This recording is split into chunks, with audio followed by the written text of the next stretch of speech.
né? Pedalando pela vida. Você acompanha um pouquinho lá nas redes sociais do pessoal para você entender bem certinho do que se trata o Pedalando pela Vida. É um projeto maravilhoso, salva muitas vidas que eu pensava, né? Doação de medula óssea, mas o que isso vai acontecer? Vai me deixar prejudicado? Absolutamente nada.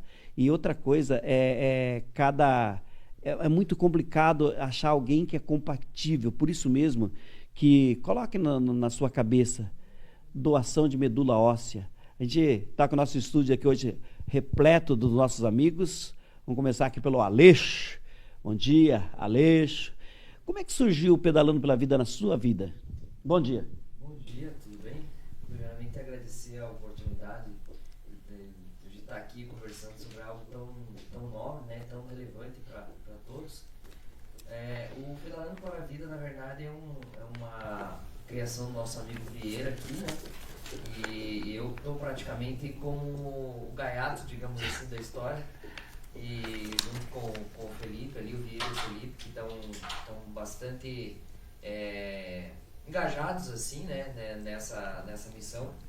E eu contribuo, digamos assim, inicialmente contribuí com uma conversa que a gente teve com o Vieira lá ainda no Cânion Guartelá, em que eu comentei com ele que eu tinha um sonho de ir de bicicleta do Pacífico, do Atlântico ao Pacífico.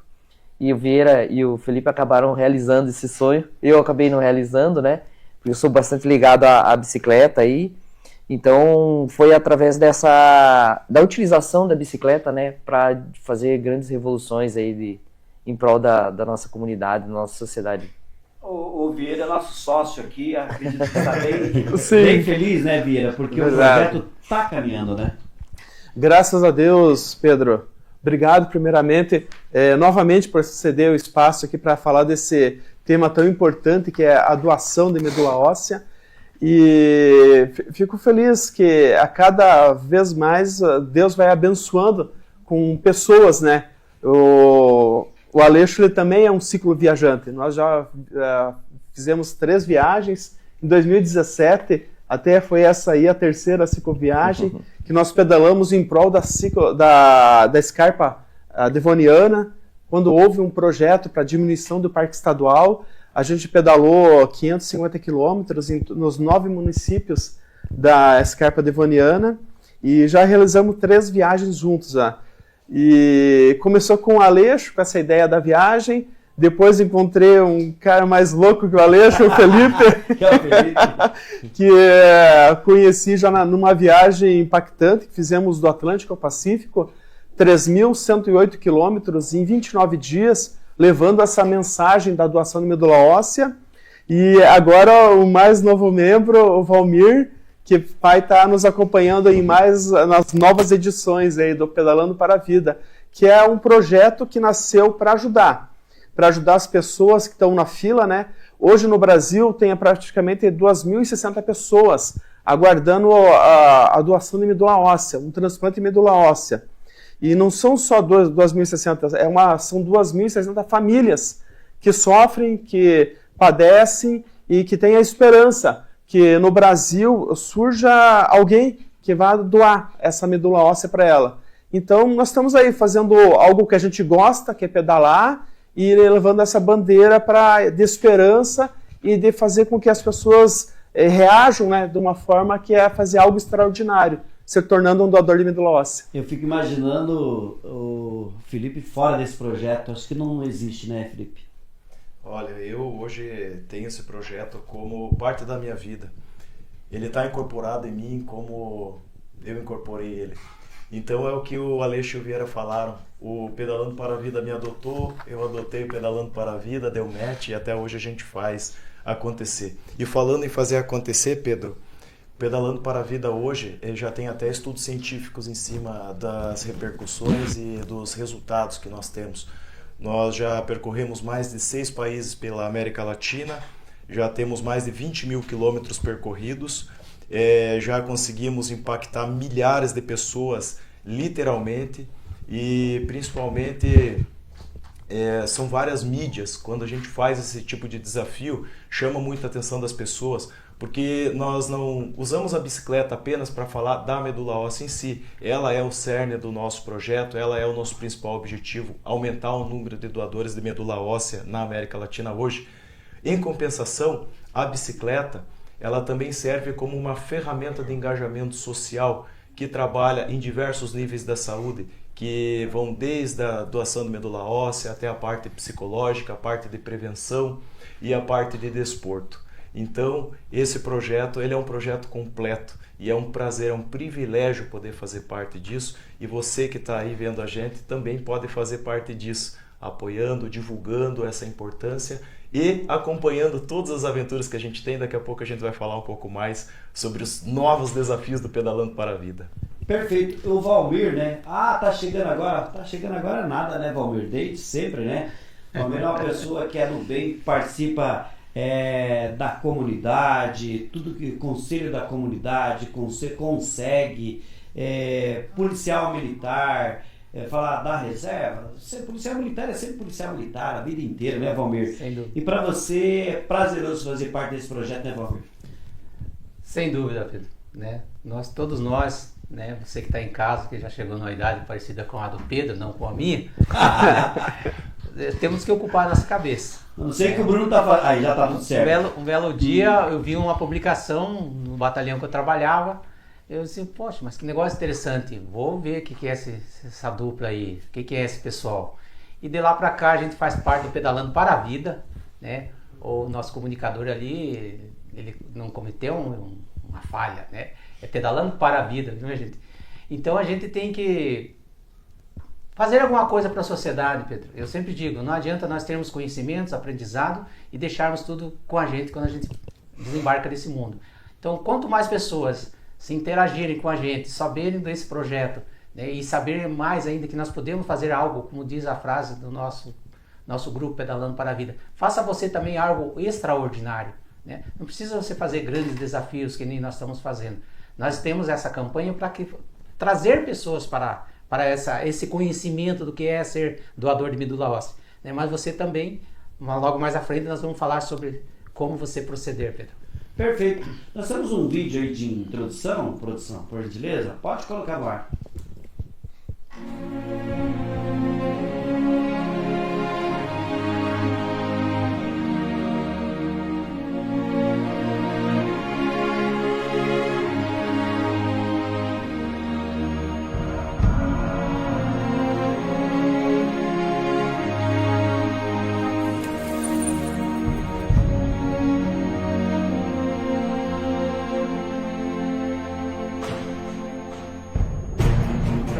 Cada pedalada conta uma história. Nós participamos de uma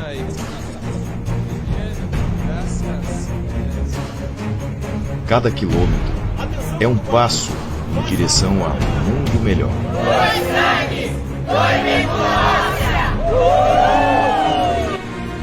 No Pedalando para a Vida, o caminho não é apenas físico. Pedalamos para inspirar vidas, para despertar a vontade de fazer o extraordinário.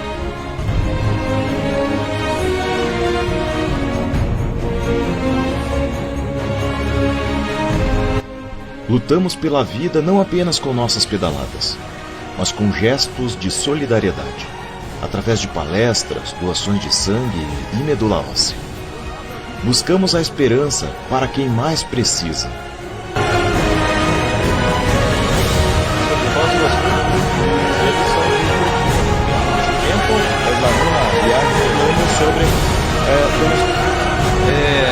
Después Montevideo, Punta del Este. O Balanço Geral acompanhou a expedição dos 5 policiais que foram pedalando até Aparecida, no interior de São Paulo.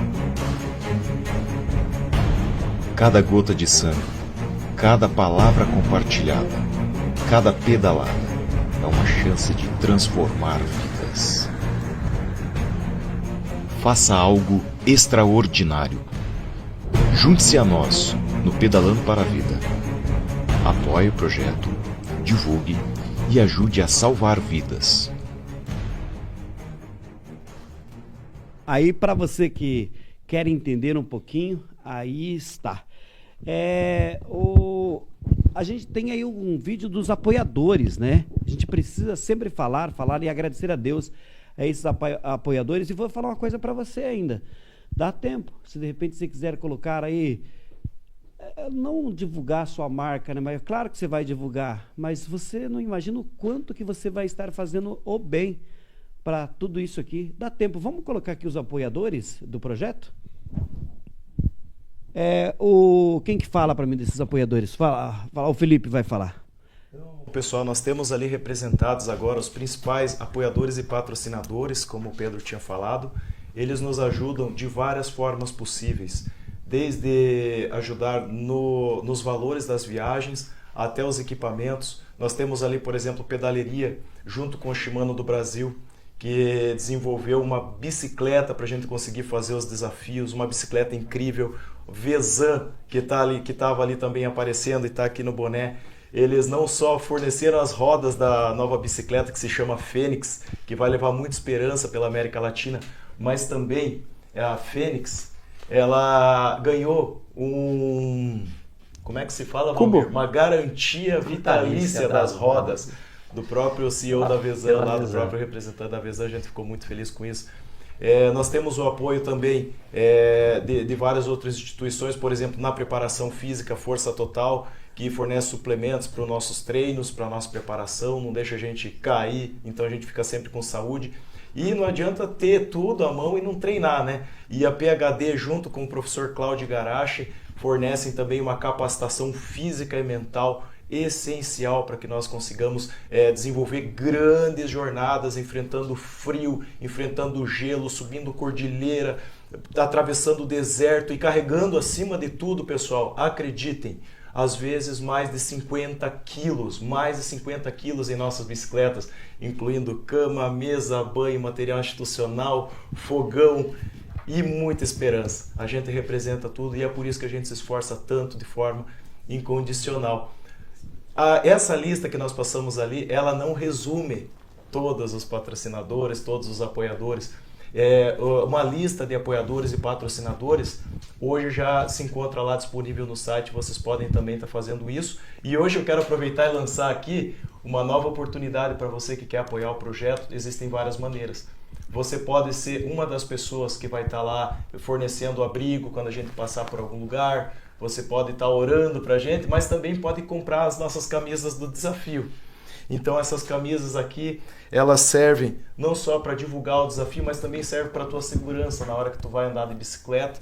Você vai ter o teu tipo sanguíneo, você vai ter seus dados de saúde, como com alergia, sem alergia, teu nome completo, um telefone de segurança de alguém que você conheça, caso seja acidente, e o teu país de origem, caso tu vá fazer alguma viagem por aí. Então, esse tipo de ajuda também é bem-vindo. É só entrar em contato com a gente no www.pedalandoparavida.com.br ou acessar @pedalandoparavida. Também você consegue @pedalando_paravida, tá? E você também consegue acessar e se comunicar com a gente. Além de ajudas em dinheiro, se você quiser fornecer também, a gente divulga a sua marca, como a gente está fazendo. E tudo isso vocês podem ter certeza que é para a gente conseguir aumentar o número de doadores de medula óssea na América Latina e ajudar a salvar a vida de pessoas, famílias. E, pessoal, não tem preço. É uma coisa de muito esforço, de muito coração e feita com muito amor e carinho e planejamento. Outro detalhe que eu quase esqueço de falar, Pedro, que o pessoal às vezes não conhece da gente, é que a gente também faz palestras. Então a gente faz palestras em hospitais, a gente faz palestras em igrejas. Durante as pedaladas. Tanto durante as pedaladas, Pedro, quanto fora das pedaladas. Por exemplo, a gente acabou o Setembro Amarelo com um ciclo de palestras de 8 palestras em hospitais de saúde mental de Curitiba. Então a gente vai lá fazer uma viagem com o público desses hospitais. E essa viagem é uma viagem de descobrimento pela América Latina, onde a gente fornece ferramentas de ressignificado para ajudar essas pessoas a superarem seus desafios pessoais. Eu estou com a ficha aqui na mão, mas o Felipe é um comunicador nato. Eu vou deixar você conduzir a entrevista, que vai ser sucesso, Felipe. Pode seguir aqui no roteiro. Tudo bem então, Pedro. Obrigado. E complementando, gente, complementando com relação às entrevistas, a gente também, entrevistas e palestras, a gente faz tanto durante os pedais quanto fora dos pedais, e as palestras nas empresas, a gente também começou a fazer agora. E a gente tem uma palestra que é sobre o engajamento de equipes, trabalho em equipe, superação. A gente consegue trabalhar também o desenvolvimento de estratégias, planejamento, KPIs e outras coisas através desse storytelling, de viajar pela América Latina e se preparar. Então, se você tem interesse aí na tua empresa em contratar uma palestra, alguma motivação e ajudar o pessoal a viajar por ferramentas de melhoria na tua empresa, principalmente voltadas ao engajamento de seus colaboradores, a gente está fazendo isso também e a gente não cobra, só que se você quiser, você pode contribuir para ajudar esse projeto a continuar fazendo bem e inspirar pessoas dentro e fora do pedal. O Aleixo, né? Queria que falasse aí sobre o tema principal, explicar a doação de medula óssea. Eu lembro que tinha um jogador do Santos, o Narciso, né? Narciso. Que ele precisava dessa doação, né? E não é muito fácil, não. Fala um pouquinho pra gente dessa situação. A doação da medula óssea em si é algo extremamente específico, né? Porque para você, além de você de ser algo que é grave para aquela pessoa que está precisando, a urgência que ela tem, há uma dificuldade muito grande de haver uma compatibilidade, né? Então, por isso que a gente precisa de um cadastro bastante amplo de pessoas, ou quanto maior, melhor o cadastro, para que a gente possa encontrar pessoas que possam eventualmente ser compatíveis com um ou outro paciente. Então, e a divulgação ela precisa ser a mais massiva possível para que a gente possa ter mais pessoas engajadas, mais pessoas sabendo dessa necessidade, né? Acho que o Vieira também tem algo bem importante aqui para contribuir sobre a importância de algumas ações, principalmente quando as pessoas já são doadoras, né? E muitas vezes não tem essa percepção em relação a poder se cadastrar como doador de medula óssea. E é interessante, Aleixo, a gente parar para pensar nessa condição de divulgação e consciência das pessoas. Por quê?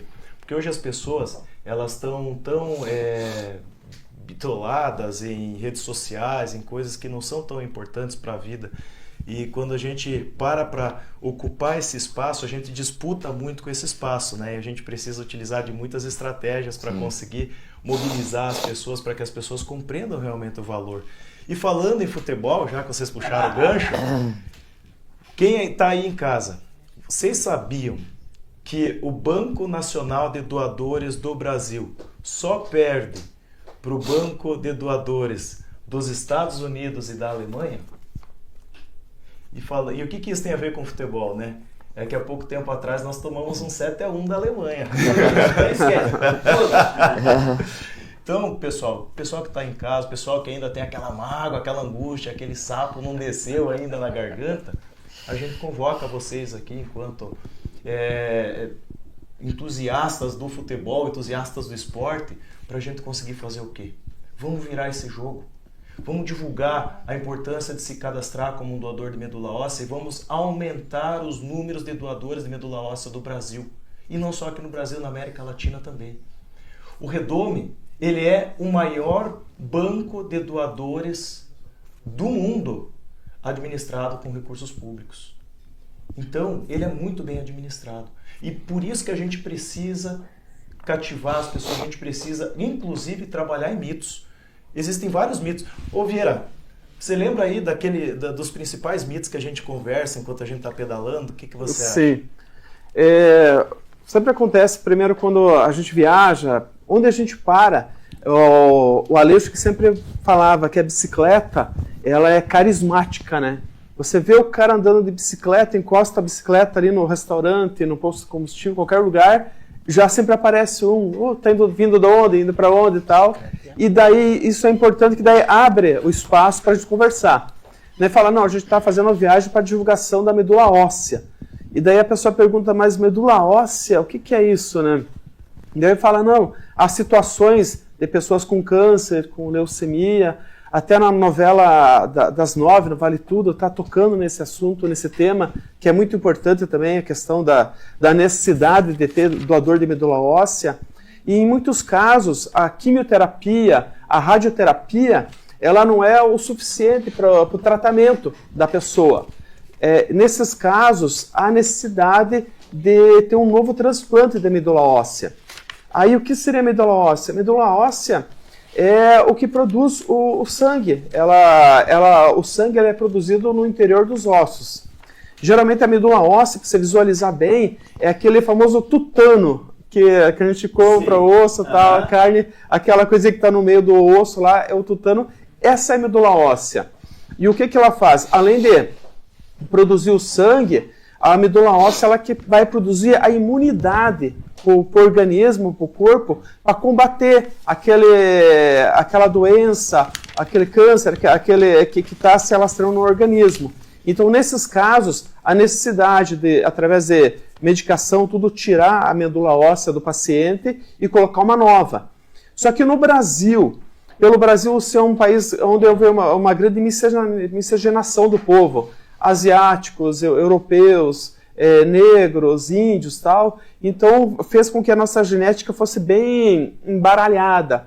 Então, para encontrar um doador de medula óssea no Brasil, em média, num grupo de 100 mil. Então, se você for verificar, hoje o Maracanã é um dos maiores estádios aqui do Brasil. Ele tem 80 mil pessoas. E ele é lotado, é muita gente. Imagine 100 mil. Então, você vai ter que encontrar essa agulha no palheiro. Daí, graças a Deus, através do Redome, através das pessoas que fazem esse cadastro, ele aumenta. Daí, há um grande campo para fazer essa procura. E agora as pessoas perguntam, tá, mas eu gostaria de ajudar, mas eu tenho medo de ficar aleijado. Eu falei, mas por quê? Não, medula óssea não é o que fica aqui na coluna? Não, um primeiro mito é esse. A medula óssea não tem nada a ver com a medula espinhal, né? A coluna vertebral. Ela geralmente, a maior concentração dela são nos ossos da bacia, principalmente no ilíaco. Então, um dos grandes mitos é esse. Quando você vai ser um doador de medula óssea, ninguém vai mexer na tua coluna. Ela vai continuar ali intacta e você vai salvar alguém. Retira com agulha. São dois modos. Um outro mito, já te respondo, Pedro. O outro mito é que a pessoa acha que indo a um banco de sangue, as pessoas já vai fazer a coleta de medula óssea ali, na hora. E muito pelo contrário. Você vai lá, vai ser tirado 7 miligramas de sangue, vai ser pego os seus dados pessoais, e essa coleta de sangue vai ser feito um exame de tipagem dela. Vai ser colocado a característica genética que vai ser carregado lá no Redome. E quem pode ser o doador de medula óssea? Aquela pessoa que tem de 18 a 35 anos. Então tem essa questão da idade, que já é uma grande dificuldade de atingir esse público, dos 18 aos 35 anos, que geralmente antes no Brasil ia até os 55. Aí os maiores doadores eram o pessoal mais velho, quem já é pai, já é mais maduro e tal. Agora diminuiu, a partir de 2021 é até de 18 a 35 anos. Daí quando der tudo certo, o pessoal verificar, existe um paciente que tem uma compatibilidade com a sua medula. O pessoal vai te convidar se você quer ser o doador da medula. Aí se você dizer que sim, ok, vão ser realizadas umas novas baterias de exames. Você faz novos exames para confirmar a sua saúde, para confirmar novamente se está tudo ok. Beleza. Aí o médico vai avaliar. Como que vai ser feita essa doação?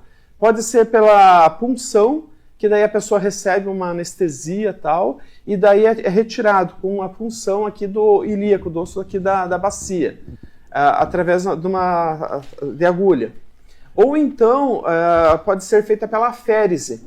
A aférese é uma máquina semelhante à da doação de sangue, a máquina ali. Você vai ser ministrado uma medicação para o doador, e esse doador, através da medicação, o corpo vai ser estimulado a produzir mais medula óssea, bastante medula óssea. Aí vai ser feito coleta, né, através da veia, como se fosse uma doação de sangue, e daí o sangue vai para uma máquina. Nessa máquina faz uma centrífuga, onde vai estar voltando as plaquetas, o plasma, as outras propriedades do teu sangue, ficando retido apenas a medula óssea. Então puxa um pouco de sangue, separa, fica com a medula óssea, o restante volta tudo. Então Vieira, deixa eu ver se eu entendi para resumir para o pessoal. O primeiro passo, eu que sou jovem, tenho entre 18 e 35 anos, é eu ir até um banco de doação de sangue, eu ir até algum lugar que possa fazer esse procedimento para mim, e eu posso verificar isso lá na minha cidade do interior, principalmente na área de saúde. Correto. Lá nessa Secretaria de Saúde eu posso ver lá. Na cidade grande, que nem Curitiba, a gente tem Emepar, a gente tem o Erasto, a gente tem outros tantos lugares que fazem esses procedimentos. Então tá, ponto 1, passo 1. Eu tenho entre 18 e 35 anos e vou até algum desses lugares aí. Já posso aproveitar e ver se eu posso ser um doador de sangue, se eu vou doar sangue ou não, e vou lá e tiro 10 mlzinhos do meu sangue para registrar o meu DNA no Banco Nacional de Doadores de Medula. Até aqui tá certo? Correto. Beleza. Isso. Segundo passo, com essa informação já no Banco de Doadores de Medula Óssea e as minhas informações pessoais sempre atualizadas, eu fico aguardando. Pode levar 1 ano, 2 anos, 3 anos, 20 anos. Pode levar. Sim, eu sou cadastrado desde 2001. Desde Nunca 2001, me chamaram. mais de 20 anos. Isso. Nunca te chamaram ainda. Agora, tem gente que não é chamado, como é o caso do Ivan, depois a gente vai colocar um vídeo dele lá no nosso canal, que ele não estava sendo chamado porque ele tinha esquecido de atualizar os dados dele, Vieira. Isso é comum, né? É comum. Infelizmente é comum. E hoje se tornou facilitado para você fazer a atualização do teu cadastro. Basta você acessar o site do Redome, atualizar o teu cadastro, vai ter lá redome/cadastro de doador, ou então você baixa o aplicativo do Redome e faz a atualização. É muito simples, é muito rápido. Se precisar de ajuda, manda mensagem para a gente que a gente ajuda, tá? E vamos para o terceiro passo. O terceiro passo é o match, Vieira, que você falou. Isso. A partir desse match, então, a gente pode definir se nós vamos ou não doar, dependendo da nossa condição, e o médico vai orientar a gente. Olha, o teu caso, você vai fazer a férise, você vai fazer a punção. Se for a punção, sob anestesia agulhada. Se for a férise, é como se fosse uma doação de sangue numa máquina de hemodiálise lá, que faz a extração só daquilo que é necessário e volta o restante para você. A vantagem é que tu fica super por um tempo, que você fica estimuladão, né? Você fica legal. E isso é importante, né, Vieira? Sim. Tá correto. certo até aqui? Certíssimo. E se eles tiverem dúvidas e quiserem saber mais, onde é que eles podem achar mais informações? Isso é interessante. É verdade. Você pode, qualquer banco de sangue, hemobanco próximo, eles podem estar disponibilizando essa informação. Também nós temos o nosso site, o www.pedalando para a vida. Também para a vida, sem o A, para a vida.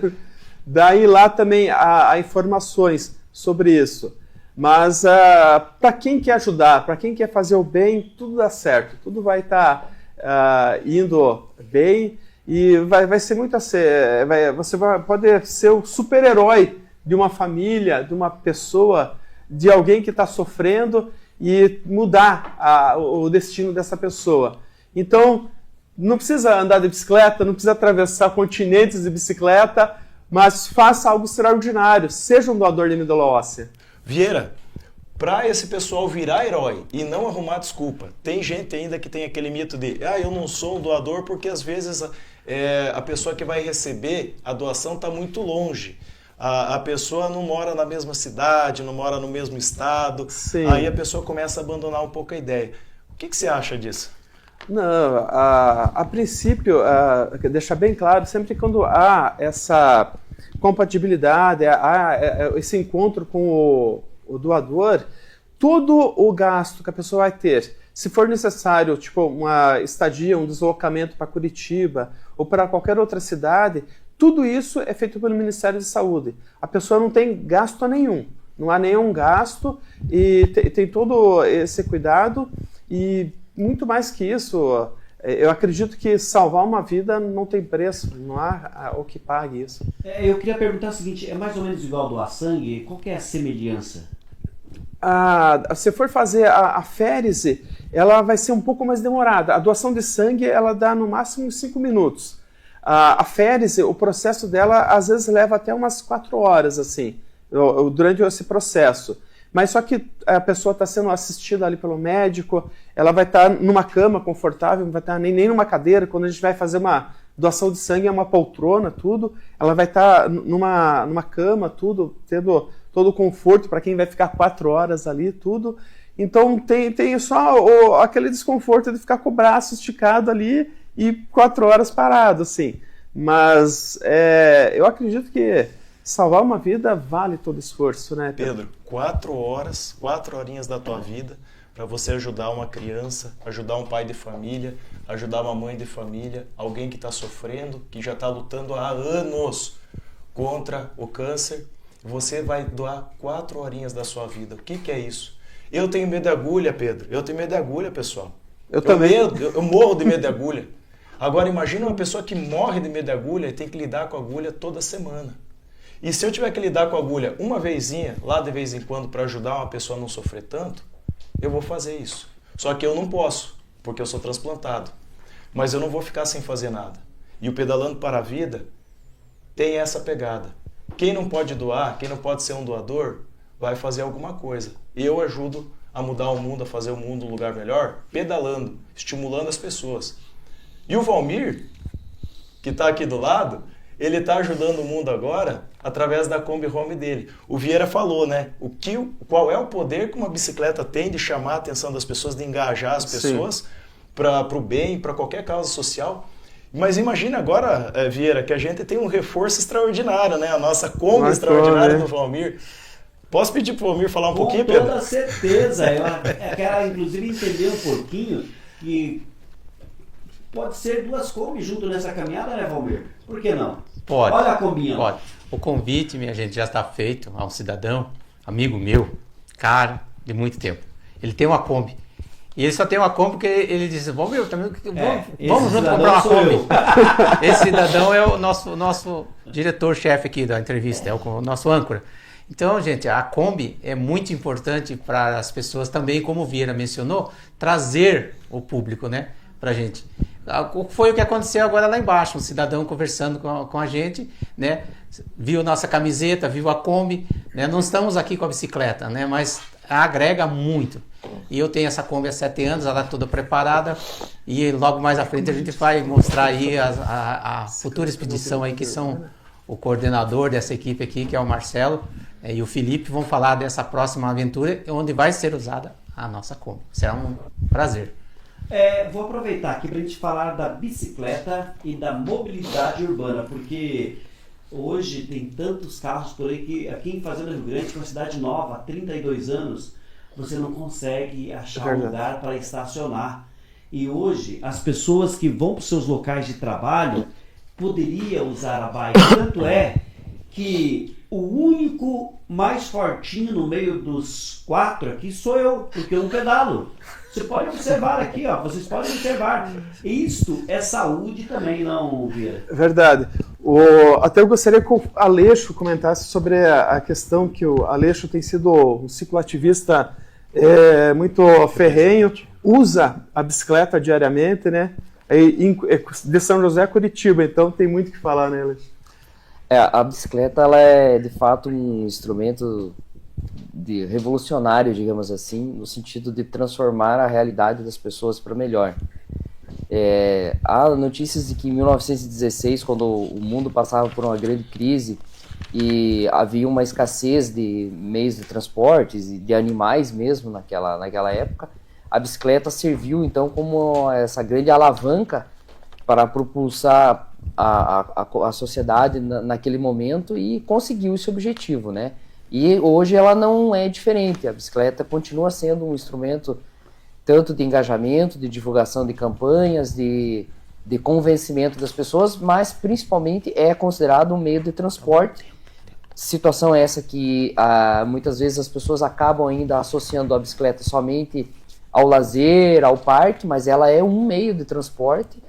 E nós precisamos cada dia mais de ações que facilitem a utilização dela em substituição ao transporte motorizado, principalmente ao transporte motorizado individual, né? Nós podemos continuar os nossos gestores podem imaginar, por exemplo, que construindo mais rua, alargando mais as ruas, nós vamos ter menos congestionamentos, mas isso, na verdade, nunca vai acabar. Nós podemos alargar o quanto quisermos as ruas, que nós continuaremos a ter cada vez mais carros, né? Cada semestre tem um filho ganhando um carro porque passou no vestibular ou algo nesse sentido.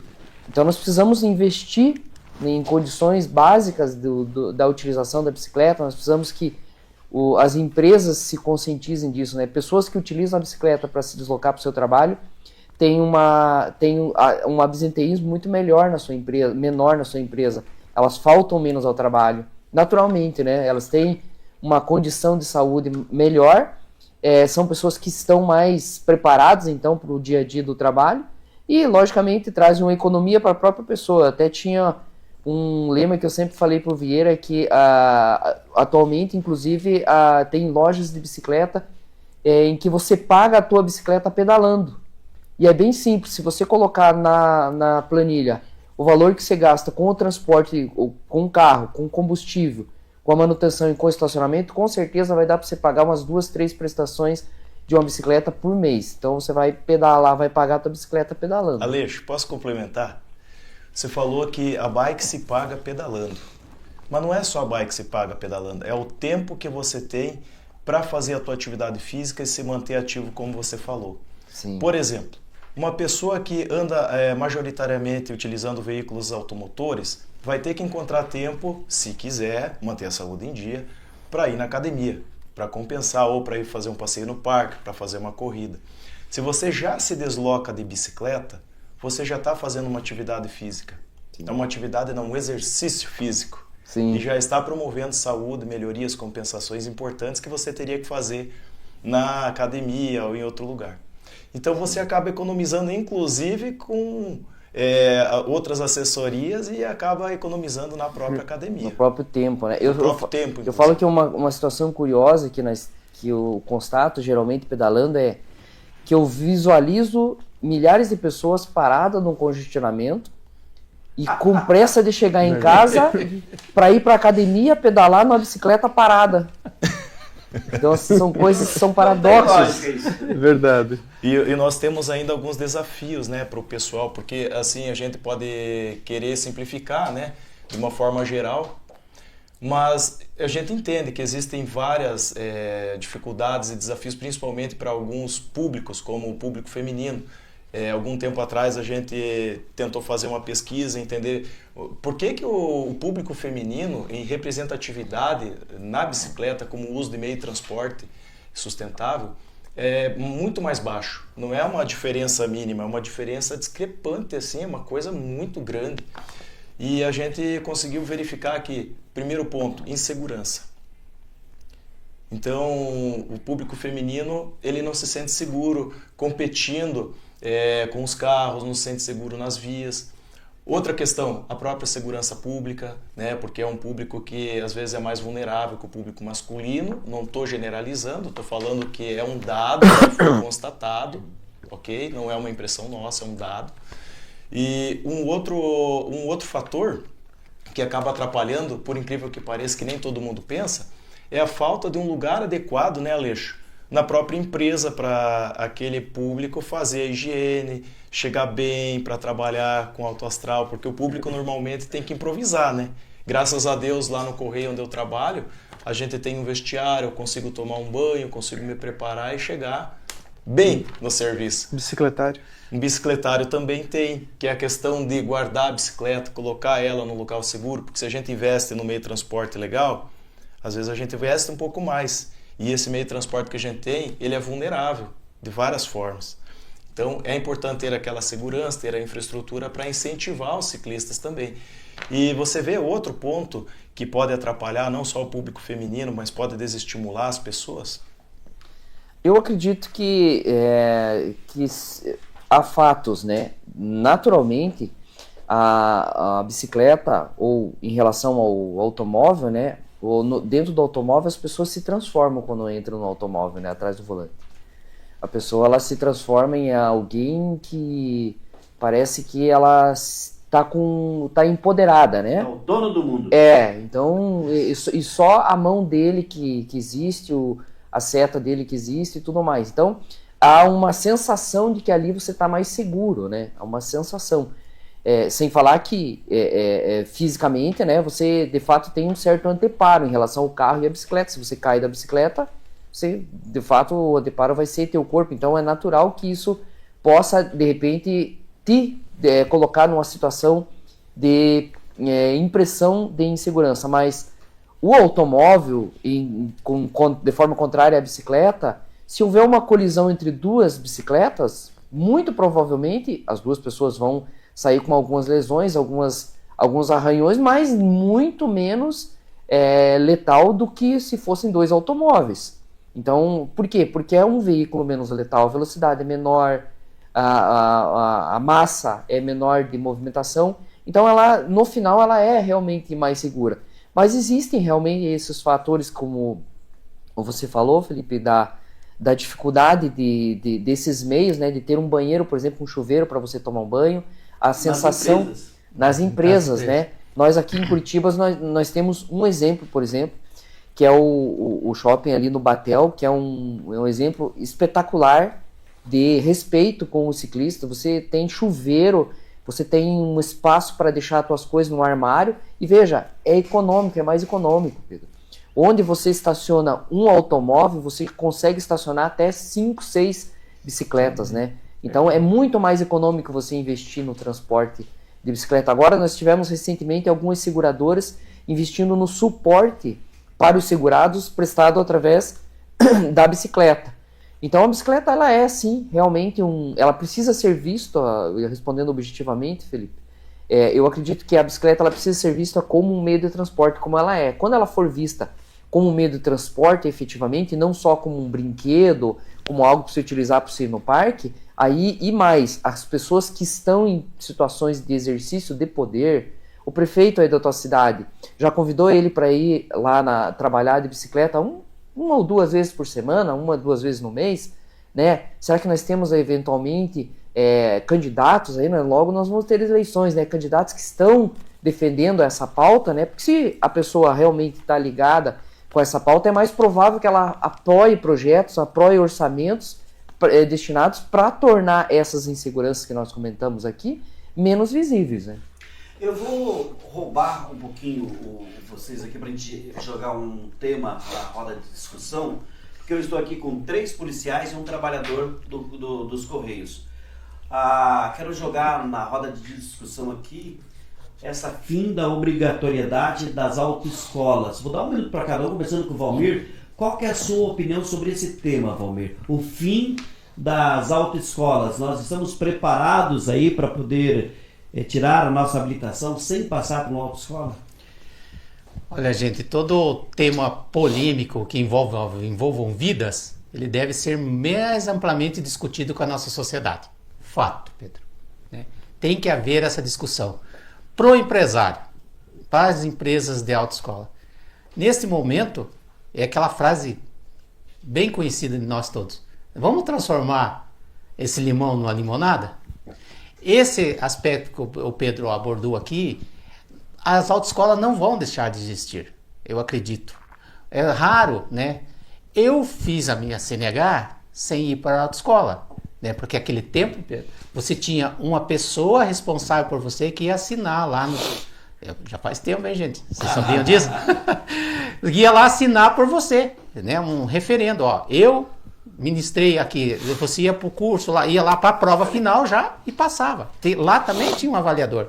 Mas vai ter inúmeras pessoas, minha gente, que vão necessitar, e também digo, se você não tem essa capacidade, vai continuar indo na autoescola. Aí é aquela frase, né? Eu acredito que é capaz até de aumentar os clientes na autoescola. Tá certo, Pedro? Jogar aqui para o Felipe e também acrescentar. Nas autoescolas, poderiam colocar lá também, olha, educação com bike. Você, quando vê um ciclista, tem aquela distância que você tem que manter do ciclista. Tomar cuidado com ele também. O que você acha disso, Felipe? Olha, enquanto educador, o que eu percebo em termos didáticos, né? Dificilmente uma pessoa que não é capacitada para educar outra pessoa, não passa por um processo de capacitação para indicar aquilo que é correto, aquilo que não é correto, vai conseguir gerar um cidadão dentro da nossa necessidade, dentro do objetivo que é um trânsito seguro, um trânsito sustentável. Esse é um ponto muito importante, tá? Mas é uma visão que eu tenho sem estudar muito a proposta. Tem outro detalhe agora sobre aquilo que você perguntou. A bike incluída como um ponto importante de discussão, eu acho fundamental.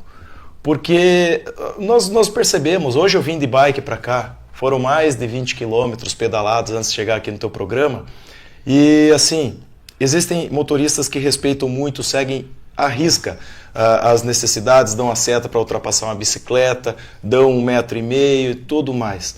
Mas tem motoristas que eles tiram a fina sem a necessidade.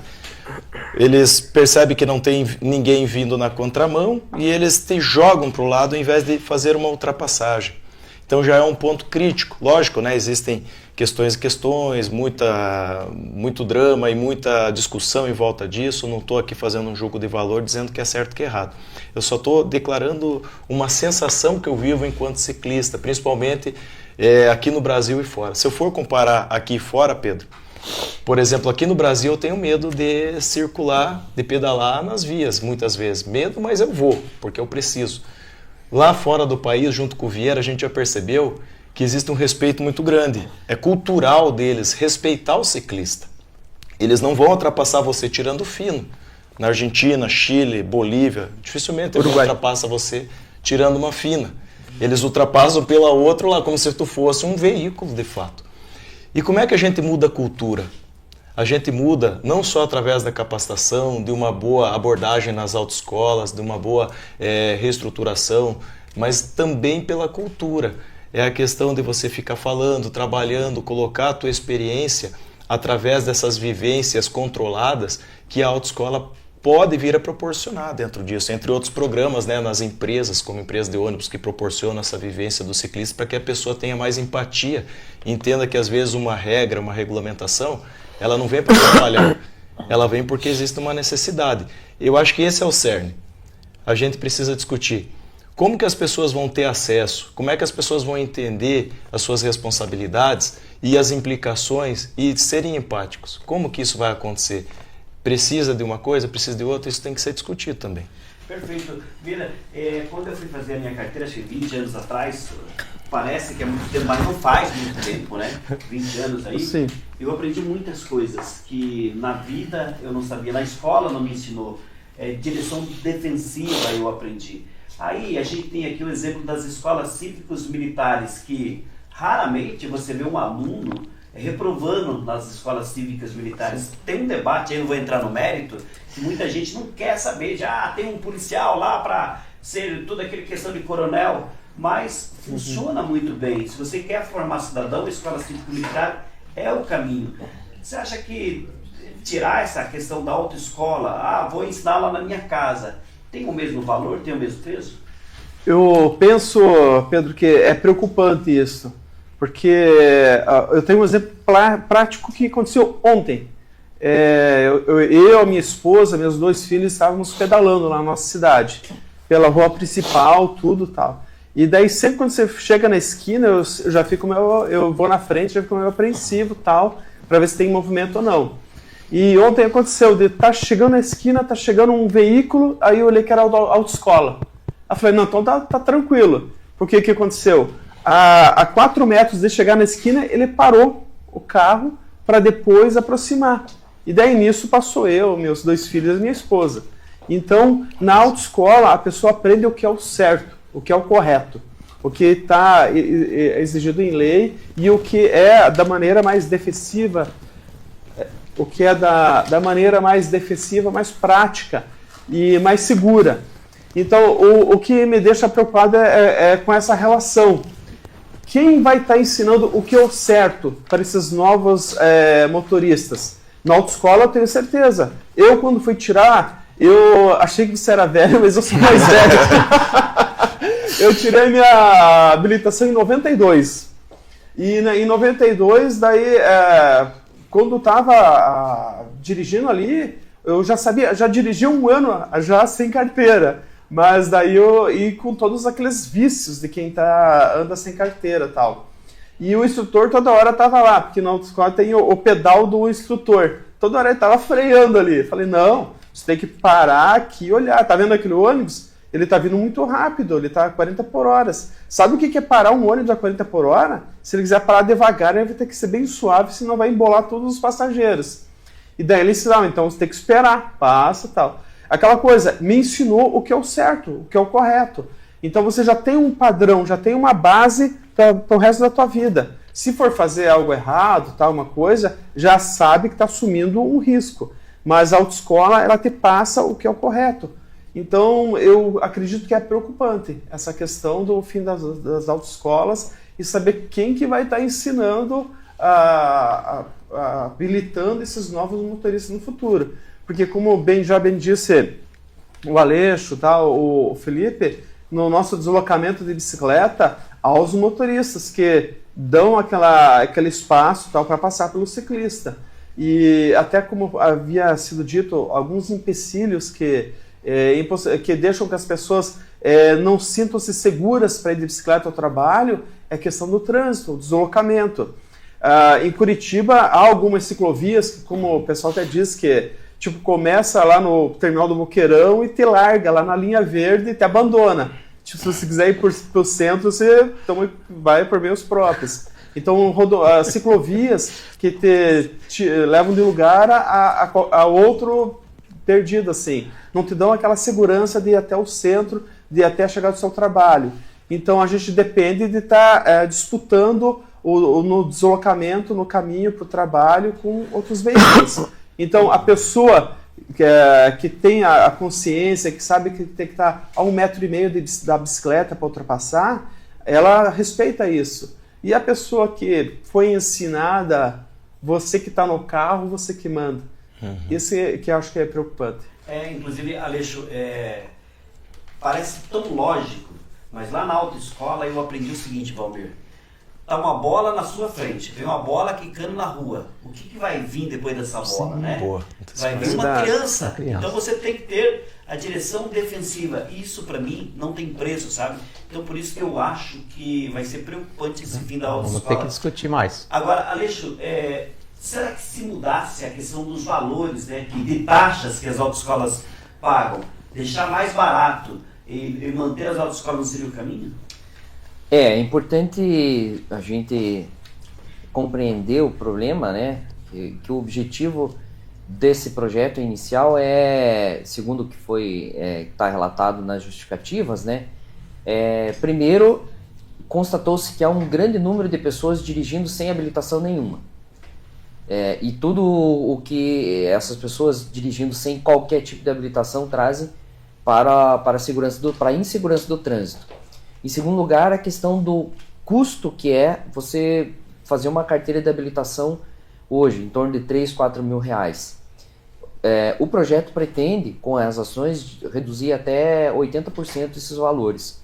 Então é natural que as pessoas sejam simpáticas àquilo que vai reduzir custos e que de alguma forma vai manter ainda ali o conhecimento, né? Porque a pessoa não vai ser dispensada de fazer o curso. Ela vai poder fazer um curso, não necessariamente com a autoescola, pode ser por um instrutor cadastrado e aprovado pelo Detran. Então a pessoa vai ter que ter uma certificação do Detran, mas porque ela é uma pessoa física, né, como se fosse um MEI, ela não precisa ter uma sede, não precisa ter toda uma estrutura que as autoescolas têm e que naturalmente elas precisam cobrar por isso, porque senão ninguém se estabelece. Então é uma oferta de uma possibilidade a mais das autoescolas. É natural que a gente vai analisar, se as pessoas vão analisar, né? Se eu procurando um instrutor individualizado, eu consigo ser aprovado nos testes do Detran e igual se eu fizesse na autoescola ou não? Porque é curioso, Pedro, e até o Valmir e o Vieira aqui, que são policiais, a Polícia Militar, ela faz a prova para os policiais militares, fazia na época, né? Eu também não sou tão jovem assim, quando nós ingressamos, né, a Polícia Militar ainda fazia a avaliação para aqueles militares que não tinham CNH, porque ingressar na polícia não precisava ter CNH. E eu não tinha. E aí eu falei assim, não, mas eu quero fazer aqui. E daí como é que você ia fazer a parte prática? Você ia fazer cometendo infração, se emprestar o carro de um para você conduzir na rua, para você fazer pegava a dica de uma baliza aqui.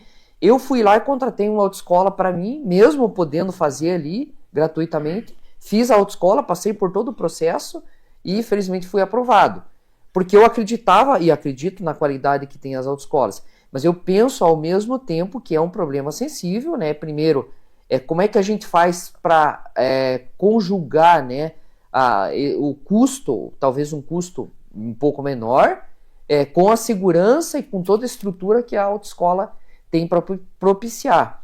E, infelizmente, né, nós sabemos, ou felizmente, nós sabemos que os serviços evoluem. Né? Nós tivemos, durante um grande período no nosso país, por exemplo, a questão dos táxis. Né? O táxi era um direito hereditário. Né? Você passava a tua licença para o teu filho, para o teu neto, e não havia possibilidade de você perder aquela licença.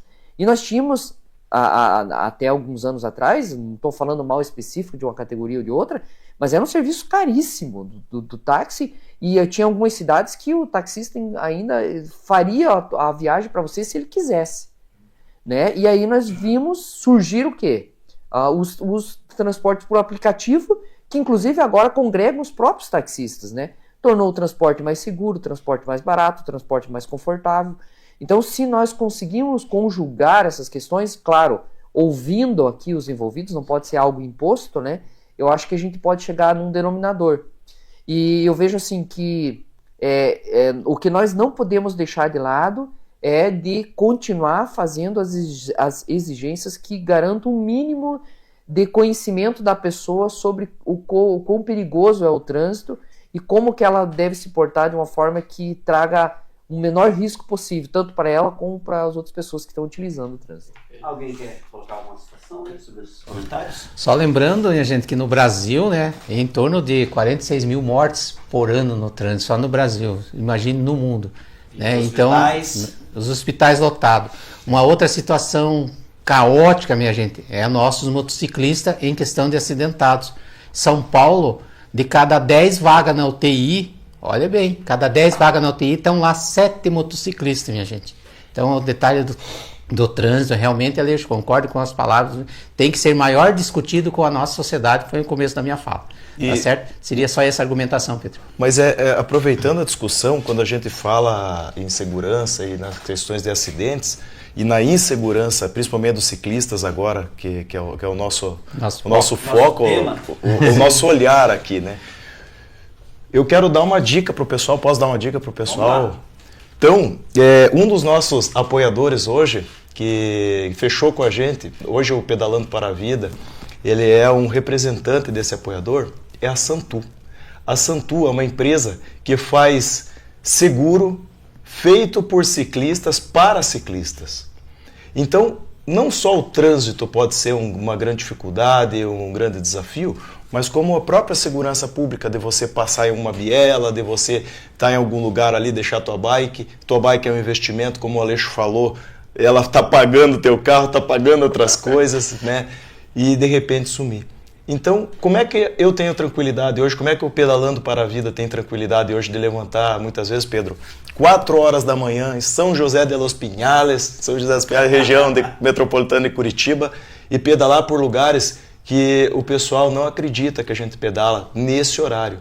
É porque a gente está apoiado pela Santu. Então, pessoal, você aí que tem essa insegurança, que a bike vai quebrar, ou que vão roubar tua bike, ou às vezes até outra coisa, dá uma olhadinha lá no site da Santu e, se você fechar negócio com eles, usa o cupom EXTRAORDINARIO10 e você vai ter um descontão lá. E além de ter um descontão para fazer o teu seguro de bike, você vai estar ajudando Pedalando para a Vida.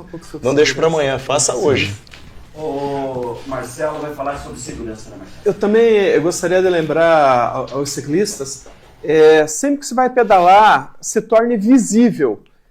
Muitas pessoas vão pedalar numa bicicleta já escura, com roupas escuras e tudo ali, e daí fica difícil de ver. não tem uma luz alerta, muitas vezes não tem nenhum capacete e tal, e fica totalmente invisível ali pro motorista. Então, quando for pedalar, use roupas claras. Até essa camisa que estou usando vou ficar até de pé, essa aqui é da nossa próxima expedição. Ela é feita para chamar atenção mesmo, para aparecer, porque a gente vai estar pedalando em rodovias, tudo. Eu ainda uso bandeirinhas na minha bicicleta, tudo. Capacete, muito importante, quem vai pedalar, use o capacete. Eu já vi ciclista ser salvo por causa do capacete. Eu vi o cara cair, bater, a primeira coisa que bateu no asfalto foi a cabeça. Se não tivesse com capacete, teria sido um acidente letal. Então, perca aquela ideia daquela coisa, do ciclista raiz, que não usa nada, pedala de chinelo e tal, essas coisas. Tome os devidos, use um capacete, use uma camisa, uma roupa clara na sua pedalada, preste atenção no trânsito, não fique pensando, eu vou disputar lugar porque ele está vendo que eu estou certo. Às vezes a pessoa não está vendo, às vezes ele vai e bate num caminhão, num veículo, quem se machuca ele. Então, dirija de maneira defensiva, seja visto. Se você não tente tirar fino, disputar ali com o veículo, muitas vezes eu estou na preferencial e tem uma via marginal que dá acesso à BR, como acontece frequentemente. Às vezes eu vejo que a pessoa não vai parar. Às vezes eu estou embalado até. Às vezes eu até perco o embalo, seguro um pouco no freio e muitas vezes acontece da pessoa entrar sem ver. Se fosse eu disputar espaço com esse veículo, eu ia levar pior. Então, dirija de maneira defensiva. Outra coisa, tome cuidado com fone de ouvido, essas coisas. Distrai, não use fone de ouvido. Preste atenção, esteja atento ao trânsito, tudo, aos sinais. Então, são dicas assim que me fez pedalar mais de 10 mil quilômetros. Estou vivo por causa dessa situação, pedalando em países, pedalando dentro de Curitiba, de outras cidades. E são coisas que fazem com que a gente viva bem e com saúde. Ô Felipe, o Marcelo deu a dica para o nosso próximo assunto, né, que seria o próximo evento que vai acontecer, né? Tem uma preparação, vai sair do Santo Inácio, vai para São Mateus do Sul, é isso? É isso mesmo, pessoal. Então a gente tem até um vídeo ali, se o pessoal quiser mostrar depois, mas enquanto eles estão preparando eu vou falando, que é o seguinte: a gente se prepara para algo que é maior. Você não pode chegar de cabeça num grande desafio que nem o Pedalando para a Vida sem se preparar. E a gente vai ter que, na verdade, superar mais de 1.200 quilômetros pela Terra do Fogo na Argentina, em janeiro de 2026. E, como a gente agora tem o Valmir, que vai com a Kombi extraordinária do nosso lado, a gente vai mudar um pouco o nosso protocolo. Normalmente o Vieira e eu e o Aleixo pedalávamos sempre autossuficientes, ou seja, 3 sacos de cimento, praticamente. Uma bicicleta aí pesando quase 50 quilos cada uma. Isso não era fácil. Hoje o Valmir entra nesse jogo, ele entra nesses desafios, dando esse apoio com a Kombi extraordinária, que ele transformou de uma Kombi normal para uma Kombi Home. E isso vai nos proporcionar grandes vantagens para a gente cobrir muito mais distância, levar muito mais material institucional, dar muito mais palestra, falar muito mais sobre saúde, esporte e emoção para vocês. Em compensação, o que tem que acontecer? A gente vai ter que treinar, porque não é natural da nossa logística fazer isso, né, rapaz? Sim, correto. E para a gente treinar e começar com tudo, vamos fazer um novo desafio que vamos iniciar na semana que vem. Desafio Travessia do Paraná, Santo Inácio até a fronteira de Santa Catarina. Serão mais de 585 quilômetros em apenas 3 dias de pedal. É bom ou quer mais? Vou jogar o Diego para fazer essas pedaladas com vocês de 500, 600 quilômetros, né? Praticamente. Já tem um vídeo aí pra gente? Vamos lá então? Por gentileza, produção. Pedalar mais de 1.000 quilômetros pela Terra do Fogo exige muito mais que paixão. Exige preparação.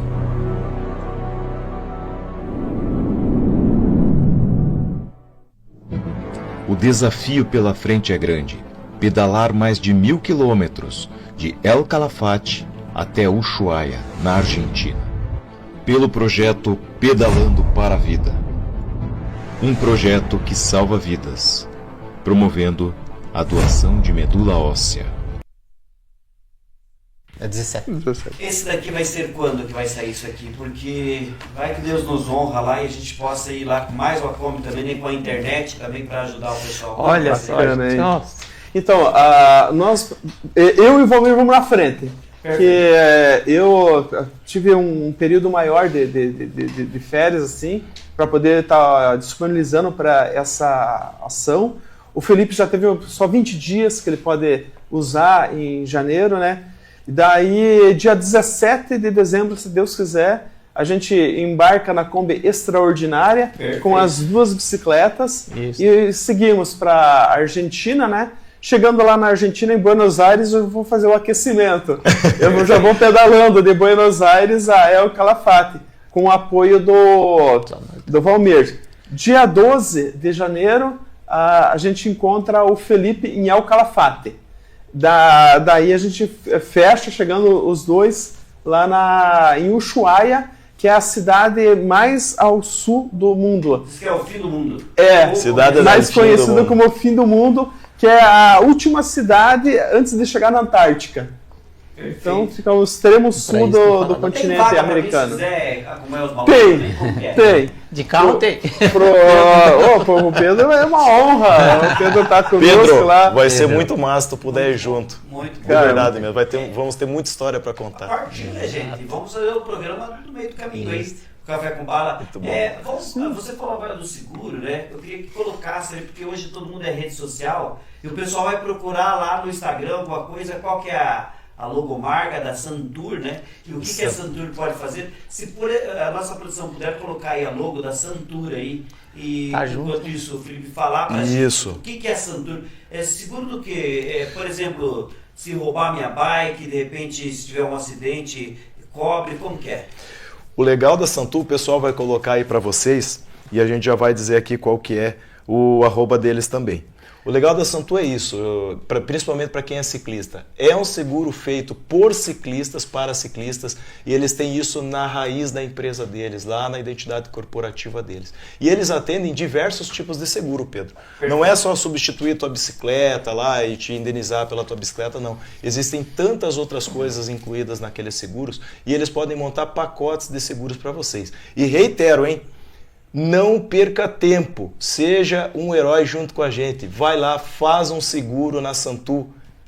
Olha lá, ó, o pessoal já está mostrando. Faz um seguro na Santur e se cadastra utilizando o cupom Extraordinário10 e aproveita o descontão que você tem lá. Porque além de ter benefício para você mesmo, vai estar ajudando o projeto Pedalando para a Vida a ir mais longe. Perfeito. Obrigado, Pedro. Nós temos aqui a situação de falar dos nossos apoiadores mais uma vez. E sempre agradecer a Deus, todos os apoiadores do projeto. Verdade. Quem são os nossos apoiadores? Nossa, assim... Começa o Café com Bala. Exatamente. Café com Bala tá ali. Não é desde agora já. O Pedro já é da casa e a gente já é da casa para o Café com Bala também.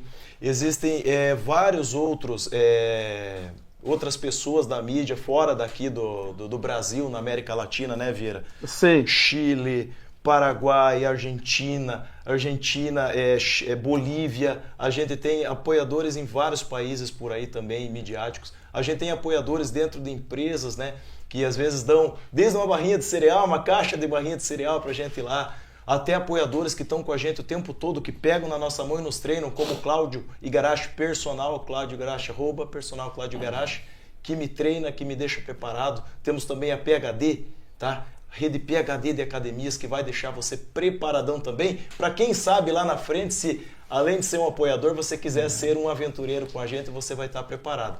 Que não é fácil fazer o que a gente faz, e o que a gente faz para salvar vidas coloca a gente em risco de vida o tempo todo, né, pessoal? Sim. Né, Valmir? Sem dúvida. Então, não dá para simplesmente sair por aí pedalando. Existe um conceito profissional por trás disso, tá?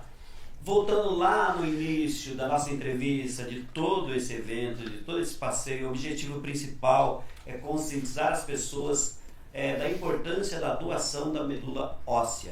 Tem um objetivo, tem uma meta de a gente conseguir novas pessoas cadastradas durante essa caminhada? Temos uma meta e você vai nos ajudar agora. Você que está aí olhando agora.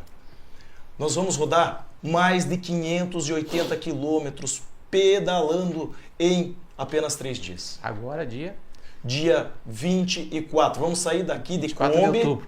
Vamos sair de Kombi dia 24 de outubro, já na semana que dia 23 de outubro, na semana que vem. Vamos chegar lá em Santo Inácio e no dia 24 a gente começa a nossa pedalada.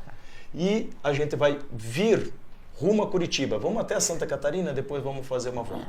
Serão mais de 585 quilômetros, ou seja, 200 e poucos quilômetros por dia, né, Vieira? Da divisa de São Paulo na divisa de Santa Catarina, cortando o Paraná. Mais de 200 e tantos quilômetros por dia. Nós vamos fazer isso para chamar a sua atenção. De bike, pedalando. Valmir, você não faz 200 km de Kombi por dia? Eu vou fazer 500 indo lá para a divisa, Pedro. Daí de lá eles vão vir, né? Daí é com os dois aqui, os dois fera. Entendeu? Sim. Eu fico lá no acompanhamento técnico. E pessoal, na contenção. Essa contenção, esse acompanhamento técnico que o Valmir vai estar lá fazendo com a gente, não é só para arrastar a gente se a gente precisar, se a gente pedir arrego, porque nós não vamos pedir arrego. Ninguém obrigou a gente a pedalar. Aquele sofrimento que nós estamos passando ali, ele representa o sofrimento de todas as famílias que têm que lutar contra o câncer. A diferença que tem entre eles e a gente é a seguinte: a gente pode parar para descansar. Eles têm que fazer uma luta contínua até se curar. E é por isso que a gente luta. E você pode nos ajudar nessa fase. Para cada 1 quilômetro que a gente pedalar, vamos bater uma meta de 2 doadores de medula óssea registrados. Então você que está aí, estimula teu pai, tua mãe, estimula teu filho, tua filha, teu primo, tua prima, vô, vizinho, estimula todo mundo que você conhece que tem entre 18 e 35 anos. Ah, não conheço muita gente. Então estimula quem é um comunicador, quem tem poder de influência, aquele técnico de futebol, aquele professor na escola, aquele professor na faculdade que pode falar sobre o assunto e levar mais pessoas para os bancos de doação de medula óssea. E se você virar um doador de medula óssea, por favor, manda o teu certificado de doador de medula óssea para o Pedalando para a Vida, @Pedalando para a Vida. Manda para a gente conseguir contar a nossa efetividade. E se a gente conseguir bater essa meta de multiplicar os quilômetros pedalados por 2, vai ter surpresa para vocês. E as 3 primeiras pessoas, as três pessoas que mais conseguirem resultado com isso, vão ter algumas questõezinhas ali que vão poder ser beneficiados, como por exemplo, uma camisa, bandana e outros materiais aí alusivos do Pedalando para a Vida, e de repente ter uma prioridade aí numa palestra que a gente vai dar, fazer alguma coisa aí na tua empresa, na tua igreja, em algum lugar. Você que tem igreja, você tem o poder nas mãos, você pode mobilizar muita gente. Você que tem empresa, mesma coisa. E nós estamos aqui para auxiliar, te ouvir e pedalar por vocês. Perfeito. Que honra receber vocês aqui. Obrigado. Antes de falar da nossa audiência, a Marli Boss dando um bom dia pra gente. Minha mãe! Mãe! Opa, aí não pode esquecer. Aí não pode esquecer. A Jennifer dando um bom dia pra gente. Meu bombom, ô gatinha, meu bombom. Política Fazenda Rio Grande aqui, ó. Parabéns pelo programa. Deus abençoe aqui, obrigado, né? Tem uma pessoa aqui que talvez o Valmir conheça, Tatiane Santos da Silva, dando um bom dia pra gente. Ela tá lá em Portugal, Valmir. Dando um bom dia pra gente. Bom dia internacional. Isso mesmo, audiência internacional, né? Então ela fala assim, ó, aqui em Portugal o respeito aos ciclistas é realmente muito maior. Espero que continue assim sempre. Amém. Gente, Amém. fiquem à vontade para nós encerrar a nosso bate-papo. Pedro, mais uma vez, muito obrigado por essa oportunidade. Sabe? Você é parceiro da gente há muitos anos, acredita nesse projeto. Com certeza, se for possível, você irá nos acompanhar. Será uma grata satisfação tê-lo junto nessa expedição. Agradeço a todos, né? Lembrando, se você tem de 18 a 35 anos, manifeste essa vontade de salvar uma vida, vá a um banco de sangue, ao meu banco, diga que você quer ser um doador de medula óssea. Você vai ver que vai ser algo simples, vai ser tirado ali só 10 ml de sangue. Se quiser aproveitar a oportunidade de ser um doador de sangue, vai ser muito bem-vindo. Então aproveite isso. Nós agradecemos a todas as pessoas, agradecemos lá a prefeitura lá de Santo Inácio, que vai estar nos recebendo lá na quinta-feira.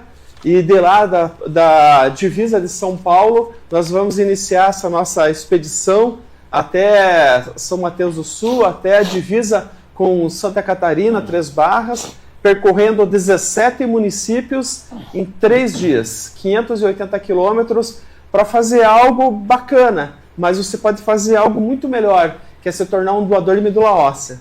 Aleixo, que essa seja a primeira de muitas vezes que você venha visitar a gente aqui, tá? Obrigado. Muito obrigado, Pedro. Parabéns por continuar apoiando as ações aí do Pedalando para a Vida. Vai ser uma honra sempre que eu puder estar aqui contribuindo de alguma forma para o debate, para a troca de ideias e para a efetivação dessas ideias. E se cadastre, seja um doador de medula óssea. Parabéns aí pela ação. E o Felipe encerra o nosso programa de hoje. Aí, Felipe. Olha, pessoal, um grande privilégio em nome do Pedalando para a Vida, em nome daqueles que lutam contra o câncer, em nome de todos os atletas que representam saúde e representam boas vibrações. Muito obrigado pela sua atenção, muito obrigado por nos acompanhar, muito obrigado por divulgar, por nos apoiar. Nós precisamos de muitas orações para que nós consigamos sempre estar seguindo adiante e estimular cada vez mais pessoas. Pedro, novamente é um prazerzão, não é força, não é nada, é um grande prazer estar aqui com você o tempo todo, tá?